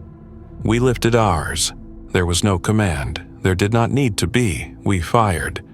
The recoil struck my shoulder like a hammer, familiar now, grounding.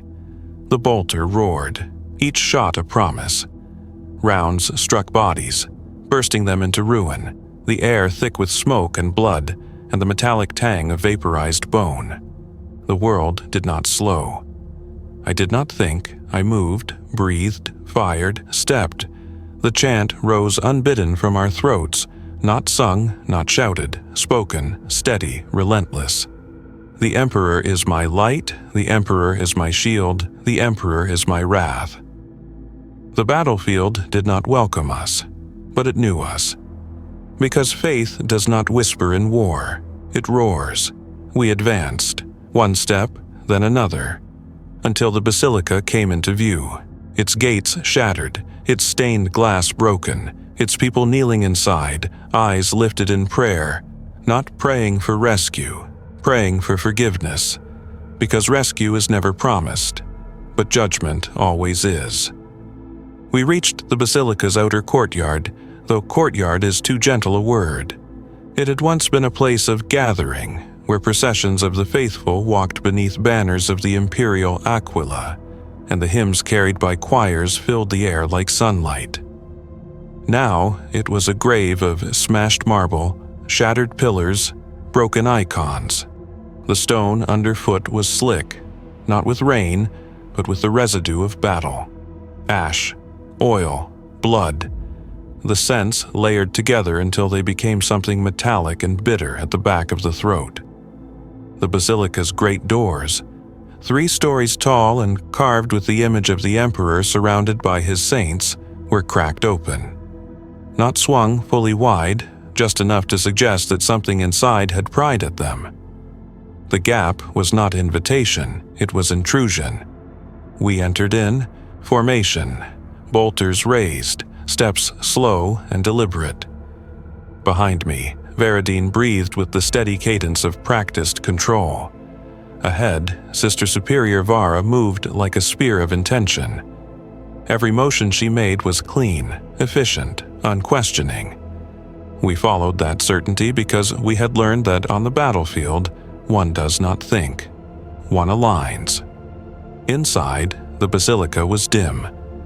What light existed came from scattered candles guarded by desperate hands, their flames flickering against the cold air that poured in from outside. Civilians huddled in clusters near the altar, wrapped in blankets or scraps of cloth, their faces drawn tight, their breaths shallow. Their eyes did not brighten at the sight of us. Hope is a luxury the battlefield rarely leaves intact. Instead, they watched us with something quieter, something like recognition, of judgment or salvation or simply inevitability. A priest knelt at the base of the altar, head bowed, both hands clasped around a silver rosary so worn it had lost its shine. When he looked up, the exhaustion on his face was carved deep. "Praise be to the Emperor," he whispered. Sister Superior Vara did not answer with words. She lowered her bolter by a fraction, a gesture that acknowledged the living. But there was no relief, there could not be, because the basilica was not safe. We heard the sound before we saw its source. Whispering.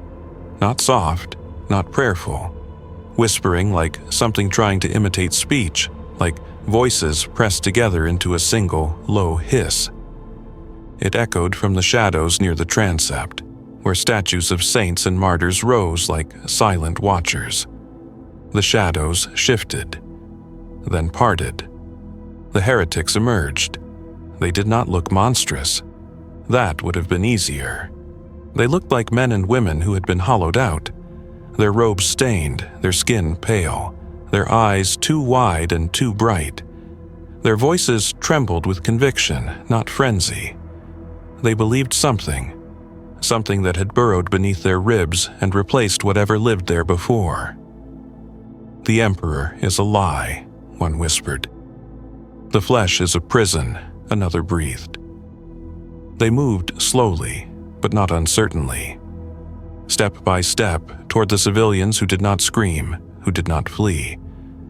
Perhaps they had no strength left. Perhaps they had seen too much already. Vara did not raise her voice. She simply said, "Burn them." We fired. The bolter is not a weapon of mercy. It is not clean. It does not take life quietly. It tears. It detonates. It turns bodies into ruin. The sound of it filled the basilica, echoing against the vaulted stone, drowning the whispers beneath thunder. But one of the heretics did not fall. He continued forward even as the rounds tore into him, his body jerking with each impact. His gaze locked with mine. His lips parted. His voice was soft. "There is no light." My trigger did not hesitate. The final shot ended what remained of him. Silence fell again, but it was not peace. It was exhaustion wrapped inside urgency. The civilians trembled, some collapsing to their knees, others clutching their children, their rosaries, their memories. A woman reached for my arm, her hand shaking, her eyes full of something that might once have been hope. "Are we saved?" she whispered. "No training prepares you for that question." Sister Superior Vara answered before I could. "You are protected," she said. "Salvation is between you and him." Her voice was neither gentle nor harsh. It simply acknowledged the truth. We began to move the civilians toward the dropship landing zone. Not all were able to walk. Some were carried, some leaned against those who supported them. The basilica doors remained open behind us, the cold wind rushing through like breath through broken ribs. As we crossed the courtyard again, smoke parted in the distance, revealing the manufactorum towers beyond, looming silhouettes of steel and industry and war. The sky above them flickered with fire and muzzle flash. The world was not finished burning. Veradine walked beside me, her veil unshaken, her bolter held with precision. But her voice, when she spoke, was quiet. "Asteria," she said. "I understand now." I did not ask what she meant, because I understood too. We had not been made to save, we had been made to stand, to witness, to burn away darkness where it grew. And the darkness was far from done. The extraction effort did not end when we secured the basilica. The heretics had dug themselves into the manufactorum blocks surrounding it, twisting assembly lines and storage bays into fortifications. Their chants still carried through the smoke-choked streets, a droning rhythm that made the air feel heavy.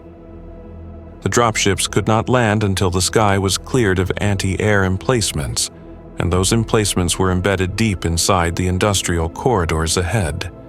We marched. The civilians watched us go, not with relief, not with gratitude, but with a hollowed silence. They had seen deliverance before, perhaps. They had seen it fail. Their eyes followed us the way one follows the embers of a fire that might either warm or consume. The manufactorum gates loomed before us, massive adamantium doors etched with sigils of industry, now cracked and stained. Smoke billowed upward in slow, dark spirals. The ground vibrated with distant machinery still running, though no operator stood at its helm. The rhythm of automated engines felt wrong, like a body still twitching after death. Sister Superior Vara did not pause at the threshold. She placed her hand against the scorched metal and pushed.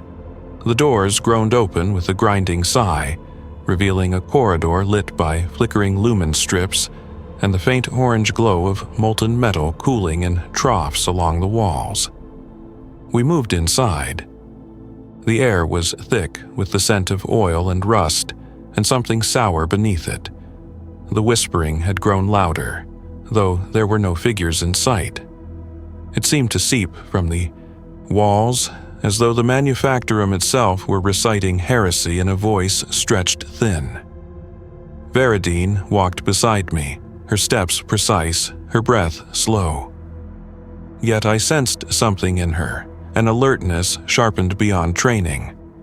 A readiness not born of fear, but of knowing exactly how quickly this corridor could become a slaughterhouse.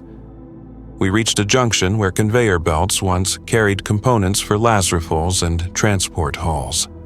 Now, the belts were coated in a thin layer of dried blood, and the machines sat idle. There were footprints, small ones. Civilians had passed through here recently. But where were they now? The whispering shifted, closer. Then the shadows moved. The heretics surged from behind the machinery, from vents, from maintenance walkways overhead. Their movements were unpredictable, desperate, violent in a way discipline could not mirror. They rushed at us with crude blades, with stolen lace guns, with hands curled into claws. Vera raised her bolter, and we responded as one. Our formation tightened. Not defensive, inevitable. Bolter fire thundered through the narrow corridor, each shot blooming into impact that echoed off the metal walls. I felt the recoil travel through my arms, into my chest, grounding me, reminding me that my body was only the instrument. The fire belonged to something larger. A heretic lunged toward me, eyes wild, mouth open in a scream that was more anguish than rage. I stepped forward, not back. The movement was instinct now, drill memory, lesson memory, faith memory. My bolter slammed into his sternum before I fired. The shot tore him open and he fell. The whispering did not fade, it intensified. A voice from somewhere unseen spoke like breath against the inside of my ear. You burn only because you fear the dark. My heart did not stutter. It did not race. It did not break. The voice did not know me. I have known the dark longer than it has known itself. Another figure came forward, robed, masked, carrying a censer that released a sickly, sweet vapor. The smoke curled like fingers around our legs, our arms, our throats. My vision wavered, the walls blurred, shapes stretched and swayed. Vara's voice cut through it, not loud, but absolute. Anchored to your breath. We inhaled, held, exhaled. The world steadied. Veradine raised her bolter. Her voice was quiet, but every syllable held weight. The Emperor is my flame. We spoke with her. The chant rose again, not a litany, but a refusal. The robed figure hesitated. Just long enough. Our shots hit him together. The censer shattered, its smoke evaporating into the cold air. The whispering broke, not silenced, just torn. We pressed on. The manufactorum's heart lay through a sealed blast door. Vara placed a melta charge against it, stepping back as we took cover behind columns of rusted steel. The detonation rang like thunder, heat blooming in a wave that rippled across our veils. The blast door fell inward.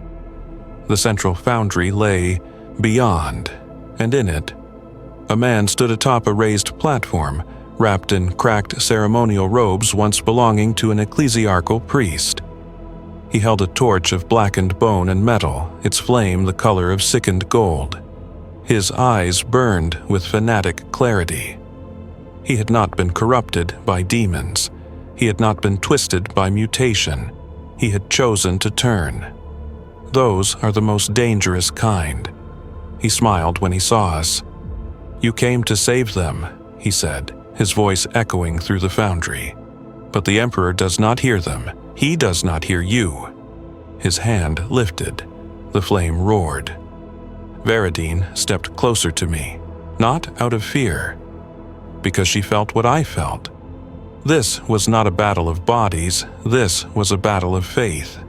Sister Superior Vara lowered her bolter, not in hesitation but in decision. Asteria, she said, your fire. She was not commanding me to shoot, she was commanding me to choose. I stepped forward, my bolter rose. The fanatic priest's eyes locked with mine, searching for doubt. I felt none, not because I knew I was right, but because I had given up the belief that I needed to know. Faith is not certainty. Faith is surrender. I fired. The priest fell. The flame died. The whispering stopped. The manufactorum fell silent for the first time in months. Veradine exhaled, slow and steady. We had not won. We had endured. The dropships landed soon after. The civilians were evacuated. The basilica doors were sealed behind us. But something remained inside me, a quiet, steady heat that no wind could extinguish. This was not victory. This was the first understanding. war is not purpose. War is the language purpose speaks. When the last civilian had been lifted into the dropships and the basilica's shattered gates sealed behind us, the battlefield did not feel finished. The smoke still hung heavy. The manufactorum's machine still clicked and cooled in the dark. The world itself seemed to exhale, but the breath was not relief. It was exhaustion. We stood on the landing platform as the gunships ignited their engines.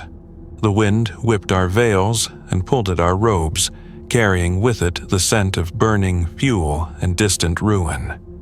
I felt the weight of the gorget against my throat, the warmth of the bolter where my hands rested, the steady presence of Veradine beside me. We did not speak. There was nothing to say. Language is too small when a life has shifted its axis.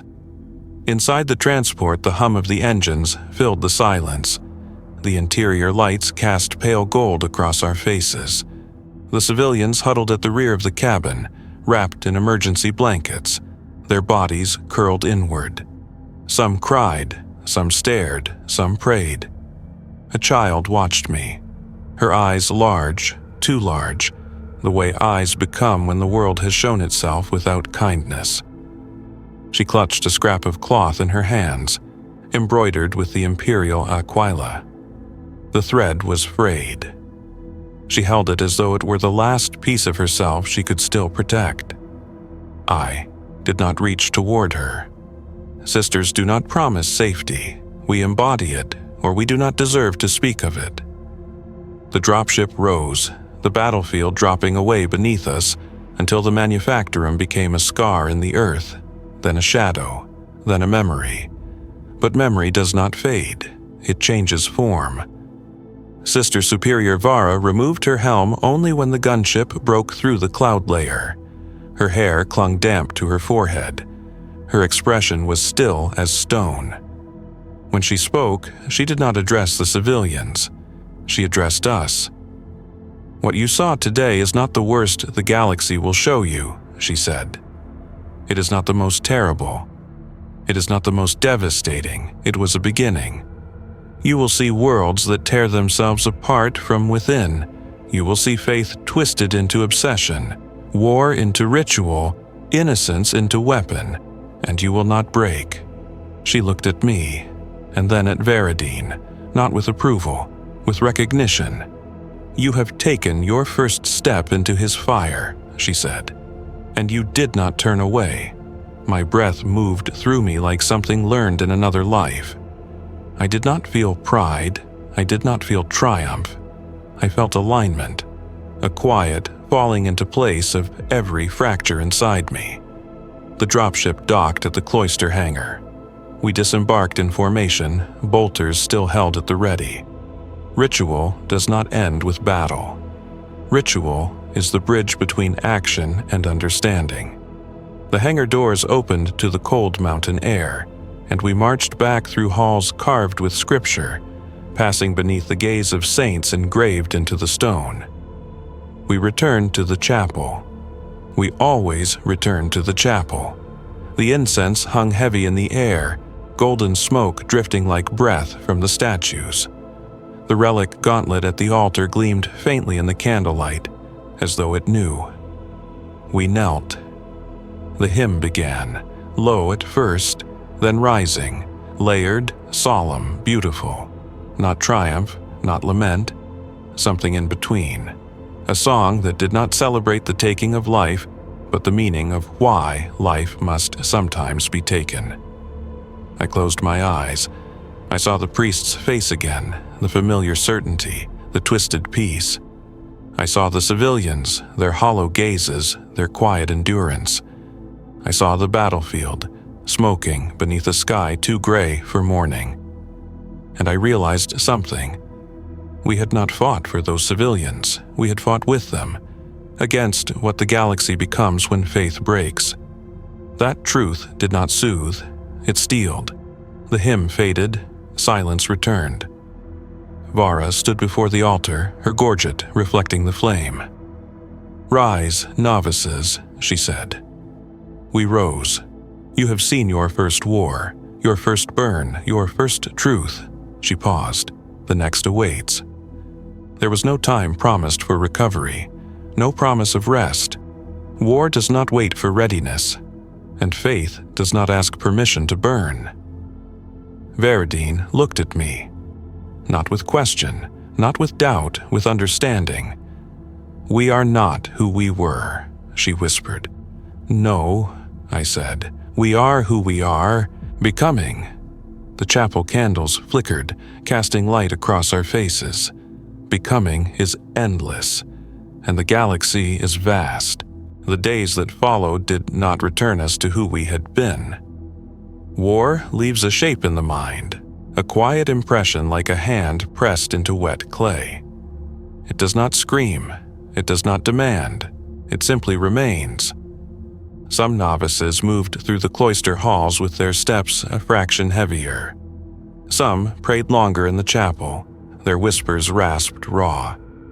Others sat in the gardens at dusk, staring at the snow-wreathed mountains as though asking them to speak. But none of us broke. We had already learned what it meant to break. Now we learned what it meant to continue. The rite of reflection took place 3 days after our return. It was not penance, it was not confession, it was witnessing. We stood in the meditation hall, stone floor cold beneath our knees, the only light coming from thin shafts of morning sun through high, narrow windows.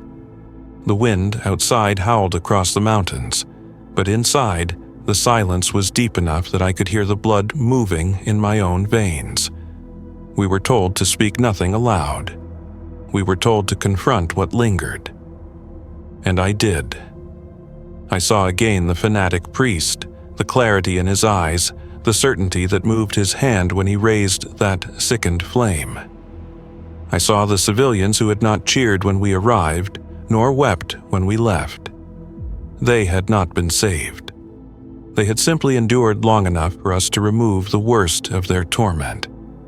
And I understood something that had only touched the edges of my awareness before.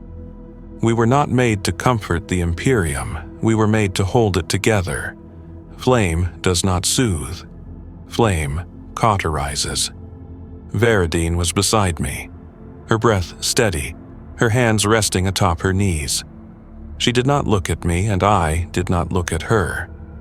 But I felt her presence the way one feels the warmth of a candle without needing to see it.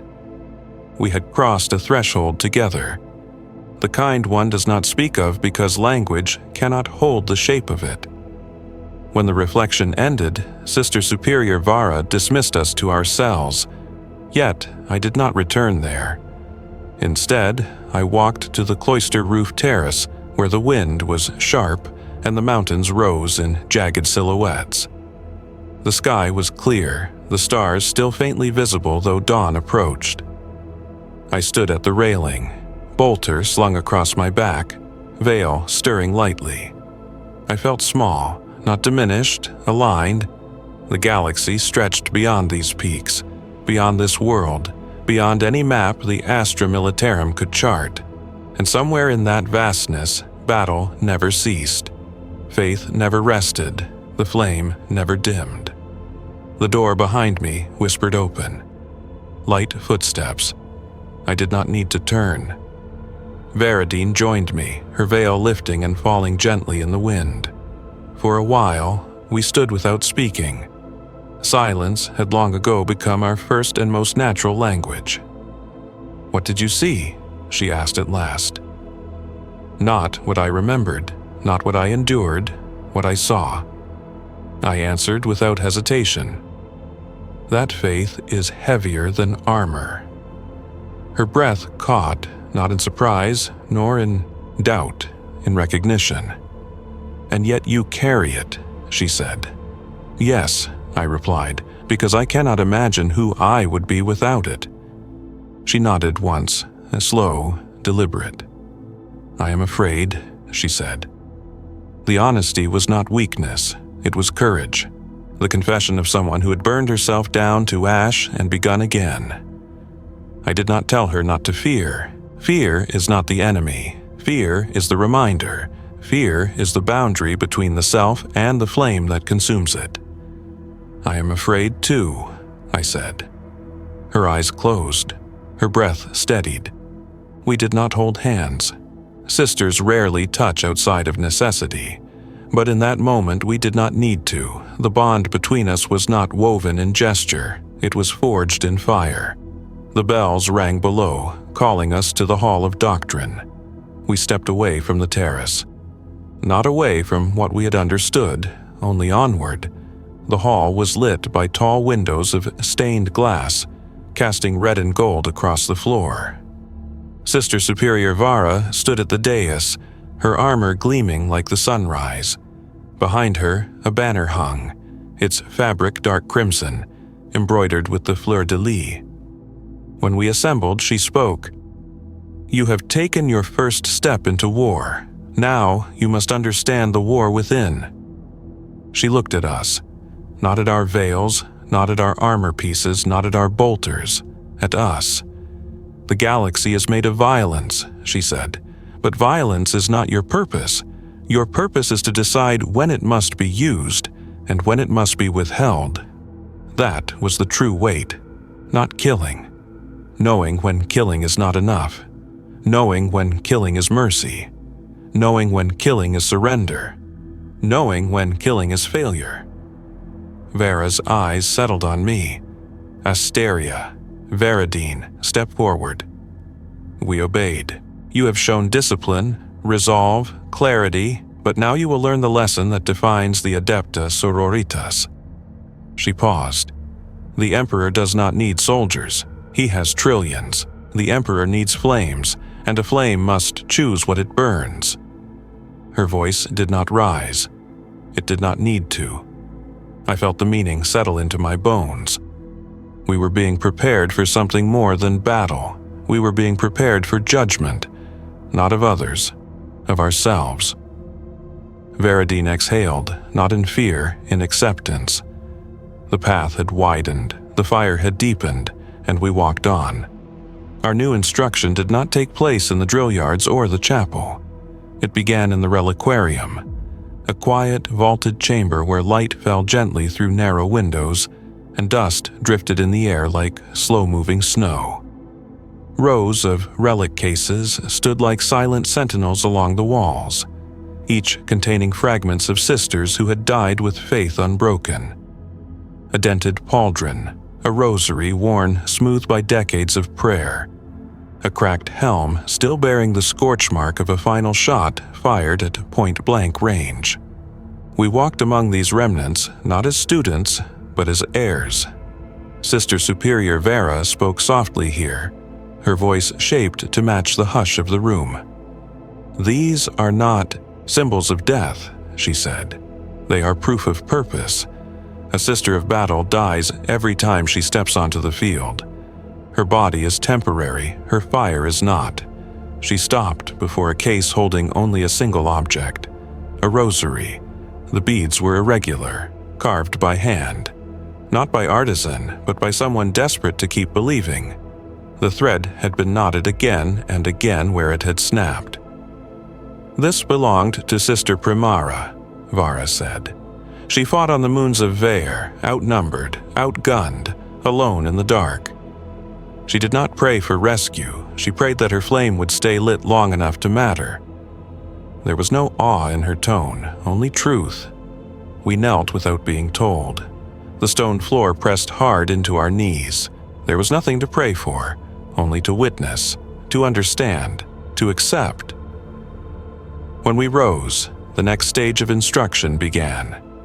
Not in the voice, in the mind. Meditations not of calm, but of endurance. We were taught to hold our breath until vision narrowed, to kneel for hours without shifting weight, to recite scripture not aloud, but silently, keeping the cadence steady even when the pulse trembled. Strength of body could be taught to almost anyone. Strength of will required breaking, reshaping, refining. One evening, I remained in the meditation hall after the others had gone. The candles had burned low, their flames small, flickering. The room felt vast lost in its quiet. I sat cross-legged on the cold stone, hands resting on my knees. My breath moved slow, even, steady. The gorget felt heavy, as though it carried the echoes of every vow I had ever spoken. Veradine entered silently and sat beside me. She did not need to ask what I was thinking. She already knew. "What if faith is not certainty?" she whispered. "It is not," I replied. "Then what is it?" I closed my eyes, continuing. Her breath caught, but she did not speak. There is a moment in every flame when it could go out. Faith lives in that moment. Not before, not after, but at the very edge of extinguishing. We trained in the choir hall next. Not to sing hymns in unison, but to learn to speak as one voice. Sister Superior Vera taught us how to let our breath align, our tone align, our intention align. When the sororitas speak on the battlefield, it is not many voices, it is one. A flame does not flicker in pieces, it burns. The choir hall resonated with the weight of our vow. The Emperor is my life, the Emperor is my purpose, the Emperor is my deliverance. Our voices did not shake, not because we were untested, but because we had already fallen and risen. Yet something in me remained unsettled. Not doubt, not weakness, memory. The battlefield had left an imprint, like ash along the ribs. I remembered the fanatic priest, his certainty, his unwavering conviction, his belief that he had found a truth deeper than ours. I could not dismiss him, I could not hate him, I could not forget him. He had believed, I believed. The difference was not in the strength of the flame. It was in what it burned for. After the choir hall dismissed, I found myself again drawn to the terrace atop the cloister. The mountain winds clawed at my veil, cold enough to numb the ears, fierce enough to scour thought. I leaned both hands on the stone railing and looked out across the valley. The stars overhead shone like cold fire. Veradine joined me again. She always did. We stood in silence for a long time. She spoke first. He believed he was right. Yes. And we believe we are right. Yes. Her breathing slowed. So, what is the difference? The wind tore past us. For a long time, I did not answer. Then, we did not choose faith to escape the world, I said. We chose faith to bear it. Her eyes closed, her shoulders loosened. She understood. She had always understood. We were not flames that rose to destroy. We were flames that burned so the galaxy did not freeze, and flame eats itself to stay lit. The rite of ascension would come soon, not the final one, not the last one, the first true one, the one that would define whether our fire would burn quietly or burn bright enough to be seen across worlds. Veradine's voice was quiet when she spoke next. "Asteria," she said, "when the day comes, if I falter." "You won't," I said. She did not smile. She did not need to, because she did not need reassurance. She needed recognition, and I gave it. We stood together on the terrace as the bells began to ring below. The call not to prayer, not to training, to judgment. We turned, we walked. The flame did not dim. The flame had only begun to grow. The Hall of Judgment was not a place we had entered before. Its doors were carved from black stone, veined faintly with gold like cracks filled with captured sunlight. Two sisters in full armor stood at either side, their helmets on, bolters held across their chests. They did not move as we approached. They did not watch us, not visibly, but I felt their awareness like heat. Inside, the hall was vast and dim. Tall columns flanked the central aisle, each wrapped with banners bearing the fleur-de-lis, the edges singed deliberately, not from battle, but from ritual burning. The floor was polished stone, smooth enough to reflect the silhouettes of the novices walking across it. Our veils moved gently with each step, a whisper of fabric in the silence. At the far end of the hall stood the canoness prefect, Lucilla. Her armor was white and gold, the plates shaped like wings of a seraph. She held her helmet beneath one arm, her gray hair braided and bound at the nape of her neck. Her face was ageless, not youthful, not old, not unscarred but unshaken. Her gaze did not weigh us. Her gaze measured what we had already weighed within ourselves. We stopped before her and knelt, not from command, but because the act felt inevitable. "You have seen war," she said, her voice low but resonant enough to fill the hall. "You have seen," Faith twisted. "You have seen suffering that did not break. You have seen death given meaning." She paused. "And now you will see yourselves." A quiet breath passed through us. Not fear, not anticipation, readiness. Sister Superior Vera stepped forward and addressed the canoness prefect. 5 novices returned from Syrinx 9. 5 stand here now, none faltered. The canoness prefect inclined her head, not in approval, but acknowledgement. "Then they may stand," she said. We rose. "The rite of ascension is not a test of endurance," she continued. "You have already endured. It is not a test of obedience. You have already surrendered. It is a test of truth."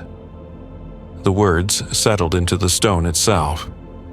"Each of you will speak aloud the truth that fire revealed to you, not the memory, not the lesson, the truth.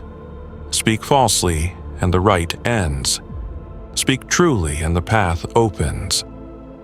I did not know what the others would say. It did not matter. No one could share this part. The canoness prefect gestured to the first novice, a soft-voiced girl with close-cropped hair and eyes like winter dawn. The girl stepped forward. Her voice trembled only once. "I thought faith was a shield," she said. "But it is a blade, and I choose to carry it." She returned to formation. The next novice stepped forward, a boy younger than the rest of us, his hands steady, his breath controlled. "I feared death," he said. "Now I fear wasting the life I was given." He returned to formation. The next spoke, then the next. Each truth was different. None contradicted. Faith is not uniform. It is 1,000 flames burning toward the same horizon. Then my turn came. I stepped forward. The hall did not feel large anymore. It felt intimate, as though every breath inside it had paused to hear mine. I did not speak quickly. Truth does not need haste. "My life was shaped by running," I said. "By fleeing fire, by fleeing memory, by fleeing the hollow places inside myself. I believed survival was strength. The battlefield showed me I was wrong." My voice did not break. "My strength is not that I survived. My strength is that I returned to the fire willingly." Silence followed, not empty, full. The canoness prefect nodded once. Not approval, recognition. Veradine stepped forward next. She did not look at me. She did not need to. Her voice was quiet. "I believed peace was something I would find," she said. "Something I could reach if I prayed hard enough. But peace does not exist. Not in the galaxy, not in the soul." Her hands stayed at her sides, steady, certain. "What I have now is not peace. It is purpose, and it is enough." When she returned to my side, we stood as one. The canoness prefect lifted her helmet and set it upon her head. "Then rise, Sisters Provender," she said. "Not novices, not students, not children. Sisters Provender. Those who are ready to be fed to the flame and to feed others in turn." We bowed our heads as the banners stirred in a wind none of us felt. The rite of ascension was not the end of our becoming. It was the moment we stopped reaching for it and began living it. We walked from the hall together, our veils stirring, our steps synchronized not by training, but by truth. Outside, the mountain wind cut sharply across the courtyard, but the flame inside did not flicker. It had learned to burn in storms. And now, it was time to be sent somewhere the storm never ended. The galaxy did not know us yet, but it would. Deployment orders came at dawn. They always do. Dawn is not a symbol of hope in the Adepta Sororitas. It is simply the hour at which light can reveal what must be burned.